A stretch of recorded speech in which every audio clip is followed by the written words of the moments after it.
el tema que nos ocupa en este encuentro de pensamiento crítico, como decía recién Pablo, y coincido además en esto de que esto no es ninguna contracumbre. La verdad que nosotros como espacio progresista debemos acostumbrarnos a no presentarnos como la contra, sino como el espacio político de ideas, de visión, de perspectiva económica y social que excede la categoría de izquierdas y derechas para ingresar decididamente en una nueva categoría de pensamiento, que va a ser una de las cosas que quiero charlar con ustedes hoy, y que es la de pueblo. Una categoría de pensamiento que algunos consideraban perimida, pero que a la luz de las consecuencias del neoliberalismo que impacta negativamente en trabajadores, en comerciantes, en empresarios, en intelectuales, en científicos, hasta en grandes empresarios, por las cosas que están sucediendo en nuestro país, nos obliga a repensarnos como espacio político de propuesta y de incluir estas nuevas categorías de pensamiento. Miren, pocas veces en la historia se da la oportunidad de contraponer, de poder analizar dos modelos de gobierno, dos modelos de propuesta a la sociedad con tan poco espacio de tiempo. ¿Por qué digo esto? Porque dentro de 20 días, hoy es 19 de noviembre, dentro de pocos días, el 9 de diciembre, 20 días, 9 de diciembre de este año, se cumplen 3 años exactos desde que el neoliberalismo se ha instalado en nuestro país. No gritemos, ni silbemos, ni insultemos, porque perdemos tiempo para pensar otras cosas. Por favor. 20 días de 3 años. En pocas oportunidades, por ejemplo, para que se entienda lo que quiero decir, yo me hice peronista por lo que escuchaba en mi casa, por lo que contaban mis abuelos. Cuando yo empecé a militar en el peronismo, Perón estaba en el exilio desde hacía más de una década y yo no sabía que era el peronismo más allá de lo que podía leer. En esta oportunidad tenemos un gobierno que culminó el 9 de diciembre por sentencia judicial del año 2015, al que motejaban o caracterizaban como populista, como tantos otros gobiernos de la región. Se conoce a la etapa iniciada a principios del siglo XXI en la región de la América del Sur como la década de los gobiernos populistas. Nosotros decimos la década ganada frente a la década perdida del 80, pero en definitiva se pueden confrontar, y se pueden confrontar ¿cómo? Con resultados, y son los únicos números de los que les voy a hablar. Después vamos a hablar de ideas y de las cosas que pasan y de lo que concebimos cada uno como la problemática fundamental. Miren, a 3 años el neoliberalismo ha vuelto a endeudar el país. Nadie, ni de izquierda, ni de derecha, ni de abajo, ni de arriba, puede negar al gobierno que culminó el 9 de diciembre que fue el único gobierno que desendeudó a la Argentina. Por ejemplo, pagamos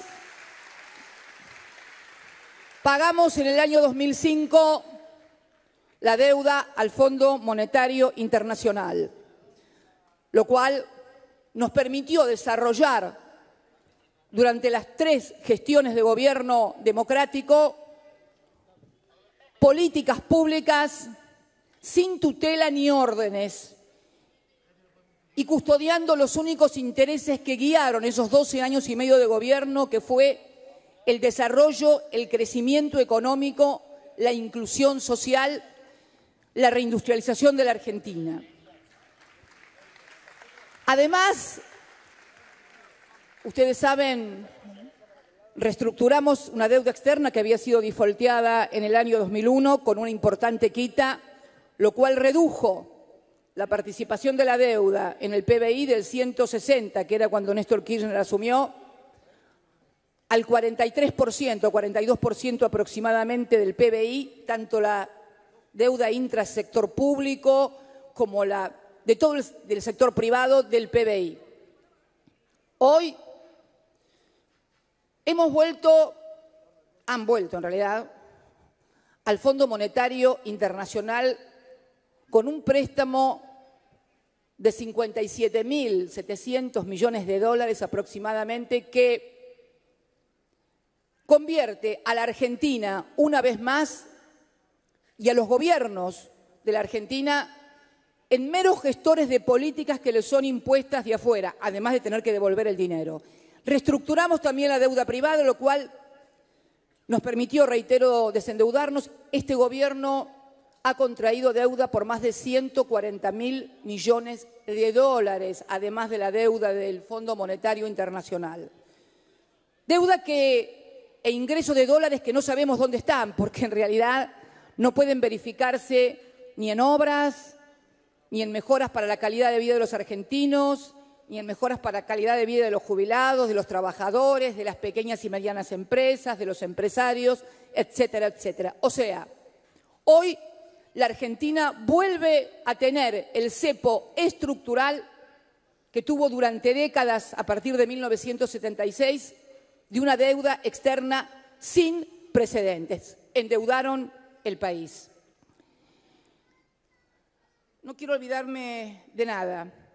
Crecimiento de la economía, con números dados por el propio gobierno, el crecimiento, terminamos en el año 2015 con un crecimiento del 2,6% y en todo el periodo, bueno, duplicamos el PBI.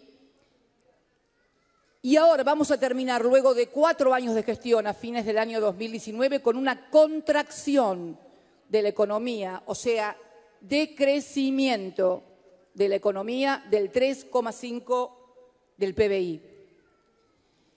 La tasa de interés, miren, impresionante esto. Las LEBACs, que están tan de moda últimamente, la tasa de las LEBACs de interés que nosotros teníamos era del 26%.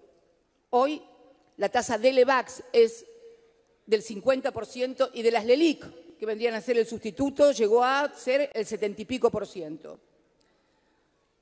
La tasa Badlar, que es la de los bancos privados, nosotros la teníamos en el 20% y llegó ahora al 50%. Y bueno, y podríamos seguir. El tipo de cambio, un dólar estaba en 9,76 pesos ese 9 de diciembre y hoy está a 36,50. La industria, durante los 12 años y medio hubo un proceso de reindustrialización de la Argentina para revertir la etapa de los 90 en los cuales se había pulverizado la industria nacional.